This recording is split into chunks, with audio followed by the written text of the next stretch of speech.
ከዛ በዛን ዕለት ሌላ ምን ችግር አለ ብዬ ስጠይቀው ዛሬ ሌላ ብዙ ብዛት ያላቸው ሲህር ቡድን አለ ወይም ደግሞ በዚህ ሰው ላይ ወይ በዚህ ሴት ላይ ብዙ ነገሮች ስላሉ በሚቀጥለው ቀን ይሄ ዛሬ አይመጥልህም አይቀርብም። አሁን ደረጃ በደረጃ የቅርብ ጊዜ አይኑ፣ የቅርብ ጊዜ ሲህር፣ የቅርብ ጊዜ ጅኖች እነዚህ እየተወገዱ መጥተው ከሌላ ሰፈር የመጡትንም ጅኖች ተወግደው አሁን ብቅ እያለ ወደ ላይ ከፍ እያሉ ይመጣሉ ማለት ነው። የተቀበረው ሲህርም አይንም ጅንም ማለት ነው። አሁን 1000 ሲነሳ በተከታይ እስከ 3000 ጅኖች እንዳሉ ማነው በተከታይ ብዙ እንዳለ ነገረኝ። አሁን የዛን ቀን ሞከርክ በቁርአን በመቅራት ሊመጡ አልቻሉም። ያው እንዳሉት ሆነ ማለት ነው። ነገ በሚቀጥለው ቀን ሞክር ያሉ እነዚህ የሰለሙት ወደ አንድ አካባቢ ሄዱ።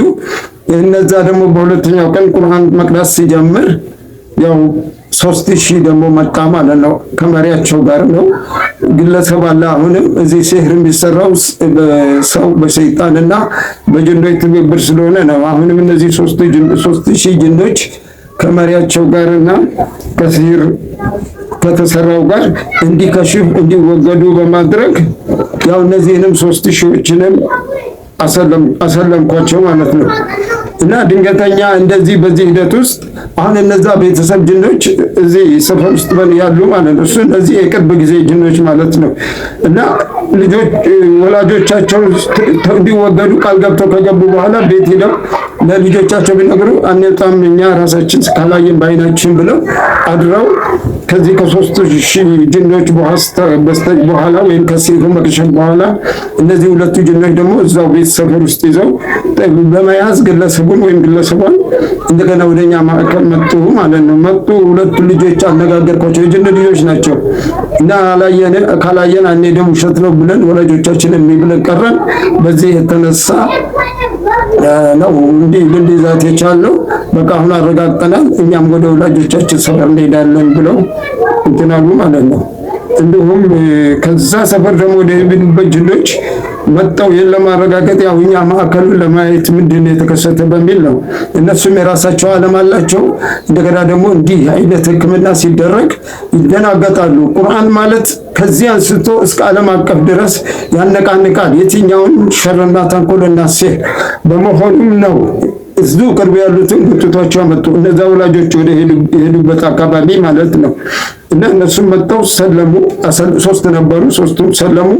እንደገና ያው እንግዲህ ወደ ሆነ አካባቢ እነሱም እንደዚሁ ቦታ መርጠው ወይ ተመርጦላቸው ሄዱ ማለት ነው። ሌሎች ደግሞ እንደዚሁ ከዙ ሰፈር ተነስተው በመብረር ላይ የነበሩ ጅኖች ነበሩ። አሁን ልክ በዚህ ተነስተው የበረሩ ሲመጡ እዛ ግለሰብ እኛ አሁን እያከምን ያለነው ወይም እያከምን ያለውን ግለሰብ ልክ እሱ 7 ሰዓት ላይ ከግቢ ሲወጣ ወረዱ። በቃ እነዚህ በመብረር ላይ ያሉ ጅኖች ማለት ነው። ለምንድን ነው ይሄ ክፍተት አለው? አሁን ቁርአን እየተቀራ ነው። ይስባና አላወቅንም እንዴት እንደወረድን ነው ያሉት። ከአቅማችን በላይ ሆኖ ነው የወረድነው። እኛ ከሆነ መንደር ከዚሁ ሰፈር ከሆነ ቦታ ተነስተን ወደ ሆነ ሀገር እየሄድን ነበር ብሎ እነሱንም እንደዚሁ አስለቀቅናቸው። ከዛም ሃይማኖት እንዲያስተካክሉ የፈለጋችሁትን መረጡ፣ ሙስሊሞች ሆኖ ይመረጣል። ከዛ ውጭ እስቲ ምሳሌ ስጡ ስል ቆይ እንማከር ብለው 3ቱም ጅኖች ያው ከዛ አስበን ተወያይተን ብለዋል። መጡ ቀረቡ። እንደገና ከዛ እስልምና አንቀበልም አንፈልግም ብላሉ። ያው በሃይማኖት ማስገደድ የለም፣ በነፃነት እንዲከተሉ ከሚደረጉ በስተቀር በዛው በነበራቸው እምነት እንዲቀጥሉ ነው ተወገዱ ማለት ነው። እና ከዚህ ግለሰብ ወይ ግለሰቧ ላይ ቢያንስ ከ15000 በላይ ጅኖች እንደነበሩና በተደጋጋሚ ብዙ ጊዜ ሌላ ቦታ ሲቀራ ያ ሁሉ ቀንሶ ነው እኔ መጨረሻ ላይ ከ4000 በላይ የሆኑ ጅኖችን በአይን በሲህርና በራሳቸው በጅኖች ልክፍት የመጡትን አስወግደን ኖርማል ሰው አስገብተን ግለሰቡን እንዲድን ወይም እንድትድን አድርገናል። አልሐምዱሊላህ አላህ ይህንን ይሰጠን። ስለዚህ በዚህ መልክ እንትን በሉ መጠቀም ወደ ማዕከላችን መጣችሁ መታከም ትችላላችሁ። ትልቁ ነገር ጥርት ያለ ስራ መስራት ነው። ንጹህ ስራ ማለት በሸሪዓ የተጠበቀ ነው። ትልቁ ነገር ደግሞ ለድል የሚያበቃው አቂዳ ነው። ተውሂድ ነው። ምንም ድብቅ የሌለው ነው። ያለ ተውሂድ ውጤት የለም። ካለ ተውሂድ፣ ካለ ሸሪዓ፣ ካለ ሱና፣ ካለ አቂዳዎች፣ ካለ ሰላት፣ ካለ ምን የሚገኝ ውጤት በጅን የተረዳ ኃይል ነው። ምንም የሚደብቃችሁ ነገር የለም። ጤናማ የሆኑ ሰዎች አይደሉም። የዑዛን በሚባሉ ጅኖች እነዚህ የሚረዱ ሰዎች ግለሰቦች ስላሉ ከነሱ መራቅ ነው እና ትክክለኛ የሆነ ኖርማል አሰራር ለሀገር ማህበረሰቡም ለአካባቢው ጅኖች በወገድ በአካባቢ ላይ ሲህር መክሸፍ ሲህር እንዳይሰራ ማድረግ ይቻላል ማለት እንዳይሰራ።